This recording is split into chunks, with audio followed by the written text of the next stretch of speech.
what if the people who are least suited to lead are precisely the ones most likely to attain leadership positions? Imagine walking into a boardroom or government chamber and realizing that the person with the most power is the one who perhaps deserves it the least. Could our social systems be fundamentally flawed in how they select leaders? Look around you. In politics, business, and institutions around the world, we see the same pattern repeating. Look at Richard Nixon, who reached the pinnacle of American power only to abuse it during the Watergate scandal. Despite his intelligence and experience, Nixon's paranoia, deception, and moral compromises led to his downfall. Yet these same traits, his ruthless pragmatism and willingness to bend rules, helped him climb the political ladder in the first place. Nearly 500 years ago, Niccolò Machiavelli observed this same pattern in Renaissance Italy. In his controversial masterpiece, The Prince, he wrote, "Men judge generally more by the eye than by the hand, because it belongs to everybody to see you, to few, to come in touch with you. Everyone sees what you appear to be. Few really know what you are." In other words, appearance trumps reality when it comes to leadership. Machiavelli wasn't advocating for deception. He was describing an uncomfortable truth about human psychology and power dynamics that modern research has confirmed. Research in the Journal of Personality and Social Psychology found that overconfident individuals are often perceived as more competent, even when their actual abilities don't justify this perception. Today, we're going to explore why our leadership systems consistently reward traits that should disqualify candidates: narcissism, dishonesty, and even foolishness. We'll examine how Machiavelli's insights from the 16th century align with what psychological research now confirms about human behavior and power structures. But we'll also look at exceptions, leaders and organizations that have managed to break this pattern, and what we can learn from them. The confidence illusion and the complexity trap. The prince must consider how to avoid those things which make him hated or contemptible. It makes him contemptible to be considered fickle, frivolous, effeminate, mean-spirited, irresolute, from all of which a prince should guard himself as from a rock. When Machiavelli wrote these words, he was acknowledging something profound about leadership positions. They reward those who project unwavering confidence and decisiveness. In contemporary terms, this means narcissistic individuals often have a significant advantage in leadership competitions. Think of it like this. Imagine you're lost in the woods with a group of strangers. Two people step forward offering to lead. One said, "I think I know the way, but I'm not entirely sure. There are several possible paths we could take." The other declares, "I know exactly where to go. Follow me without question." Even though the first person is being honest about the uncertainty which exists for anyone in unfamiliar terrain, most groups will follow the second person. Have you noticed this pattern play out in your own workplace or community? That instant gravitation towards certainty, even when uncertainty might be more honest. A comprehensive meta-analysis published in Personnel Psychology examined 54 studies on the relationship between narcissism and leadership. The traits that help narcissists get selected for leadership roles: supreme confidence, charismatic self-presentation, and bold visions aren't necessarily the same traits that make for effective leadership once selected. In fact, companies led by narcissistic CEOs experience 27% more volatility and performance, and are 33% more likely to face negative market reactions to their strategic decisions. Consider former WeWork CEO Adam Neumann, who convinced investors to value his office-sharing startup at $47 billion despite massive losses. His grandiose vision and unwavering self-confidence helped him raise billions while presenting himself as a world-changing visionary. But these same traits eventually contributed to his company's dramatic downfall, with WeWork's valuation plummeting by more than 80% when reality couldn't match his grandiose promises. The psychology behind this phenomenon is straightforward. We're naturally drawn to confidence, especially in uncertain situations. Research shows that individuals displaying confidence, even when wrong, gain higher social status than those expressing uncertainty. As one psychologist put it, we prefer confidence to accuracy. Machiavelli recognized this when he noted that nothing makes a prince so much esteemed as great enterprises and setting a fine example. The appearance of greatness often matters more than actual competence. Yet there are notable exceptions to this pattern. Consider former Botswana President Seretse Khama, who led his country from one of Africa's poorest nations to one of its most stable and prosperous democracies. Unlike many post-colonial African leaders who cultivated personality cults, Khama governed with humility and pragmatism, establishing strong institutions rather than consolidating personal power. Under his leadership, Botswana's GDP grew from $69 million in 1966 to over $4 billion by 2000, while life expectancy increased from 52 to 60 through 65 years. His leadership demonstrates that while narcissism might provide advantages in attaining power, steadiness, integrity, and genuine concern for citizen welfare can create more lasting leadership legacies.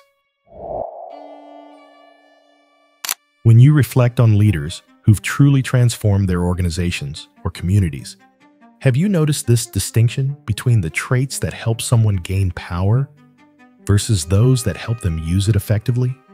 Everyone admits how praiseworthy it is in a prince to keep his word and to behave with integrity rather than cunning. Nevertheless, our experience has been that those princes who have done great things have considered keeping their word of little account and have known how to beguile men's minds by shrewdness and cunning. This is perhaps Machiavelli's most infamous observation, that successful leaders often employ deception. Modern readers are often shocked by his apparent endorsement of lying. But Machiavelli wasn't advocating for dishonesty as a moral good. Rather, he was making an empirical observation about what tactics tend to succeed in power struggles. Effective deception in leadership isn't usually about blatant lies. Instead, it works more like a magician's misdirection. Imagine watching a card trick. While you're focused on the magician's right hand, waving dramatically, his left hand is quietly doing the real work. Political and corporate leaders use similar tactics, drawing attention to favorable metrics while quietly hiding unfavorable ones. When you think about leaders you've encountered, how often have they directed your attention to what they want you to see rather than what you need to see?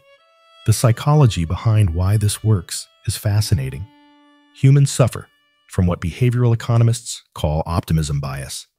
We tend to interpret ambiguous information in ways that align with our hopes. It's like wearing rose-colored glasses. We naturally filter information to support what we want to believe. Leaders who understand this can craft messages that different constituents interpret according to their own preferences. Consider how corporate communications often work. Losses become strategic investments, while modest achievements are framed as breakthrough successes. Research from the University of Michigan shows that leaders who frame company challenges positively often boost employee morale and productivity by 31%, even when the situation is objectively difficult. Machiavelli captured this dynamic perfectly when he observed that in the actions of all men, especially of princes, where there is no court to appeal to, one looks to the end. So let a prince win and maintain his state. The means will always be judged honorable and will be praised by everyone. But not all organizations operate this way. Patagonia, under founder Yvon Chouinard's leadership, built its brand on radical transparency, openly acknowledging the environmental impact of its products and actively discouraging unnecessary consumption with campaigns like "Don't buy this jacket." This counterintuitive honesty didn't hurt the company. It strengthened customer loyalty and built an authentic brand identity that competitors struggled to match. In fact, during this period of radical transparency, Patagonia's revenue grew from $295 million to $1.5 billion, while customer loyalty metrics exceeded industry standards by 38%. The most dangerous deception isn't what leaders tell their followers, but what they tell themselves. A 2023 study in organizational behavior and human decision processes found that power increases self-deception by 42%. Leaders become increasingly convinced of their own narratives even when evidence contradicts them. This creates a disturbing feedback loop. Leaders who believe their own myths become more convincing to others, which reinforces their power and further enhances their self-deception. The first method for estimating the intelligence of a ruler is to look at the men he has around him. Machiavelli's insight here reveals something surprising. Truly intelligent leaders surround themselves with other intelligent people, while insecure leaders surround themselves with fools. But this creates a paradox in leadership selection. Leaders who appear intellectually simple can sometimes gain advantages that more thoughtful leaders cannot. Think of this as the beer test in politics. The idea that voters often prefer candidates they'd enjoy having a beer with over those who appear too intellectual or complex. This isn't just anecdotal. It's grounded in psychology. Social scientists call it the pratfall effect, the phenomenon where highly competent individuals who show minor weaknesses or simplicity become more relatable and likable than those who appear flawless or overly intellectual. When you think about leaders who've risen rapidly in your field, are they the most thoughtful, nuanced thinkers, or those who offer simple, decisive answers with unwavering confidence? Have you noticed how we often mistake simplicity for clarity? George W. Bush's folksy communication style during his presidency provides an interesting example. Despite graduating from Yale and Harvard Business School, he deliberately adopted a simpler communication style that connected with many voters who might have found a more intellectual presentation alienating. The psychology behind this phenomenon is revealing. Humans have an innate discomfort with ambiguity and complexity. We crave certainty even when certainty isn't possible. Leaders who offer simple narratives and clear answers tap into this psychological need even when complex problems demand nuanced solutions. A Stanford study of 952 CEOs found that leaders who communicated in simpler language were 23% more likely to be hired and given 16% higher initial compensation packages. However, they were also 31% more likely to underperform in complex business environments where nuanced thinking was required. Machiavelli understood this when he advised, "A prince ought to have no other aim or thought, nor select anything else for his study than war and its rules and discipline. For this is the sole art that belongs to him who rules." This isn't just about military matters. It's about focusing on what appears most practical and straightforward, rather than abstract or theoretical considerations. This creates what we might call the complexity trap in leadership. Those most capable of navigating the actual complexities of leadership are often least likely to be selected for leadership positions because their acknowledgement of complexity makes them appear less decisive and confident than their simpler competitors. It is better to be feared than loved if you cannot be both. This famous Machiavellian quote captures a profound paradox about leadership psychology. Empathy and traditional virtues, while morally admirable, can sometimes become strategic liabilities in leadership contexts. Machiavelli wasn't suggesting leaders should be cruel. He explicitly warned against behaviors that generate hatred. Rather, he was acknowledging that excessive empathy can prevent leaders from making necessary but difficult decisions. Modern psychological research supports this observation. A study in the Journal of Personality and Social Psychology found that individuals in positions of power showed reduced mirror neuronal activity, the brain's empathy mechanism when observing others in distress. The researchers concluded that reduced empathy might be an adaptation that helps people make difficult leadership decisions. Think of it as similar to a surgeon's detachment. if a surgeon felt the full emotional impact of cutting into another human being, they might be unable to perform life-saving operations. Similarly, leaders often need to make decisions that cause short-term pain for long-term gain. Those who feel others' pain too acutely may hesitate when decisive action is needed. This creates a troubling dynamic in leadership selection. People with naturally lower empathy, including those with narcissistic traits, may find it easier to project the decisiveness and emotional stability we associate with leadership. A University of California study found that individuals scoring higher on narcissism measures were 35% more likely to be selected as group leaders in experimental settings. Machiavelli recognized this when he wrote, "Men are so simple and so ready to obey present necessities that one who deceives will always find those who allow themselves to be deceived." Leaders with reduced empathy are often more willing to use deception because they're less troubled by its effects on others. This connects directly to how virtues function in leadership contexts. Machiavelli observed, "Thus it is well to seem merciful, faithful, humane, religious, upright, and to be so, but with a mind so framed that should you require not to be so, you may be able and know how to change to the opposite." This counterintuitive insight highlights one of the strangest paradoxes in leadership psychology. Sometimes, traditional virtues like honesty, humility, and kindness can produce worse outcomes than their opposites. This isn't because virtues are bad, but because their effectiveness depends entirely on context. Consider how former German Chancellor Angela Merkel navigated the European refugee crisis.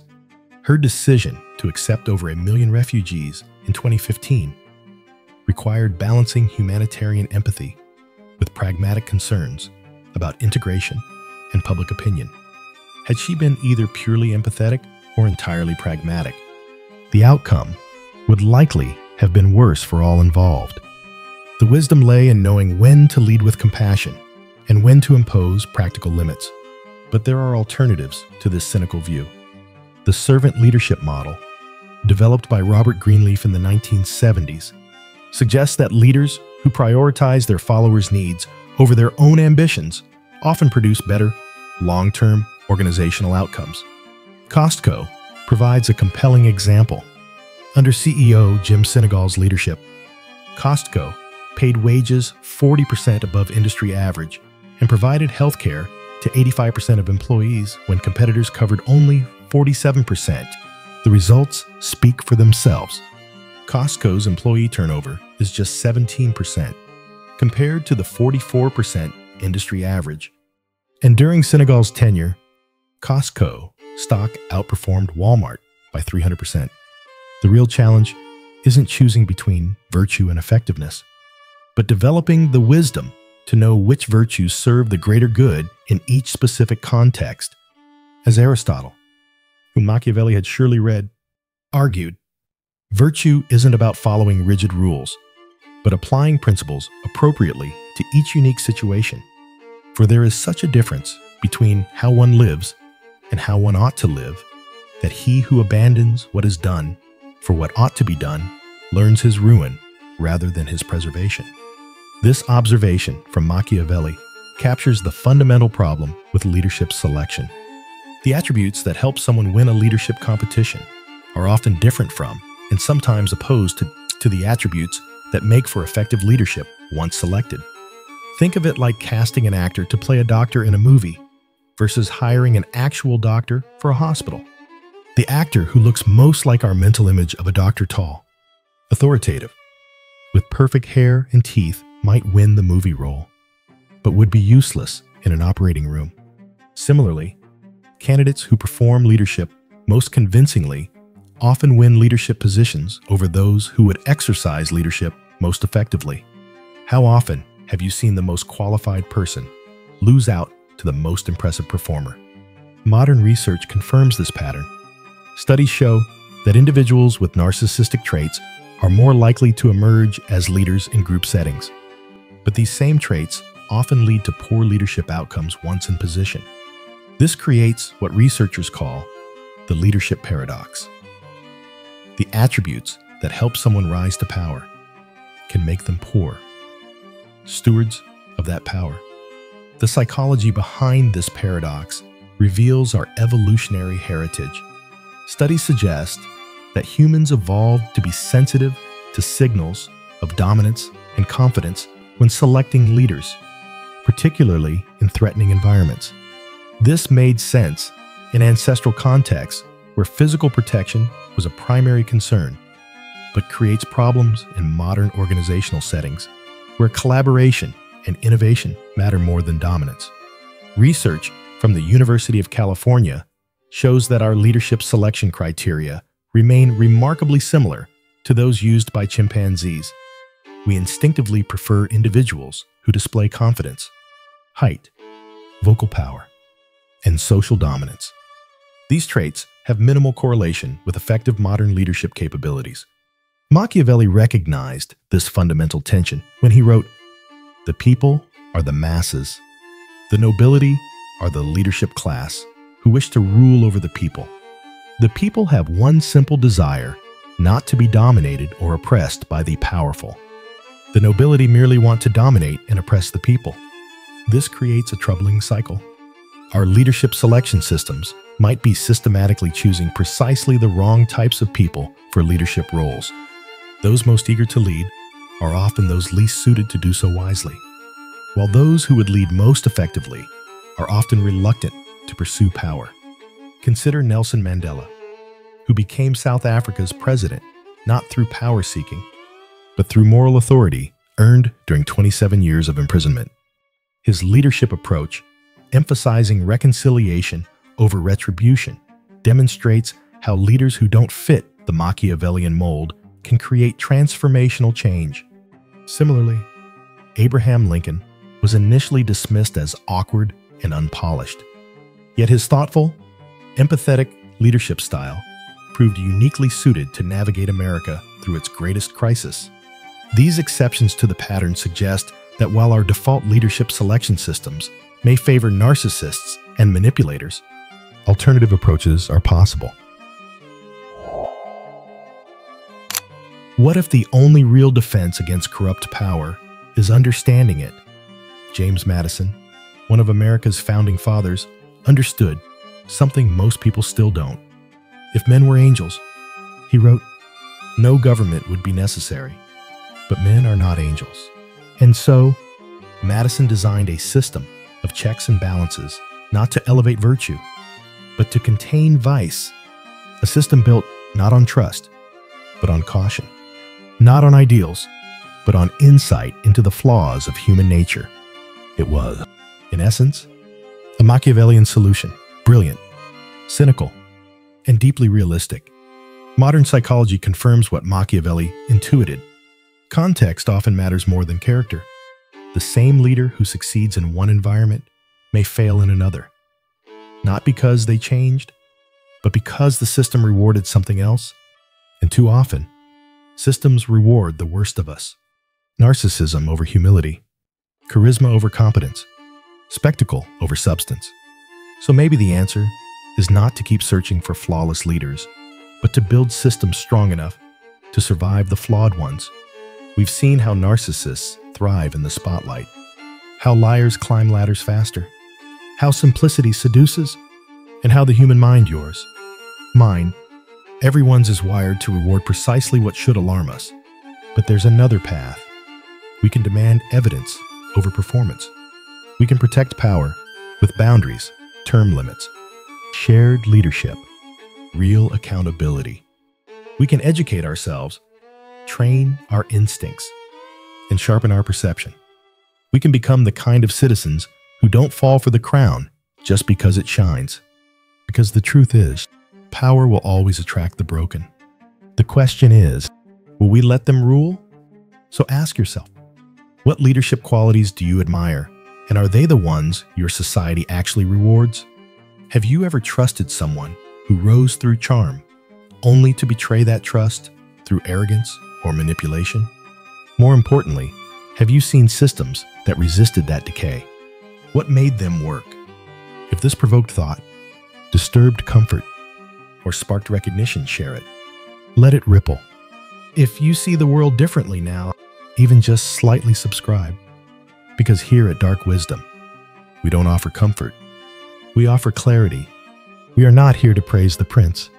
We are here to unmask him. We are not here to follow the crown. We are here to see through it. Until next time, be wise enough to see through the crown.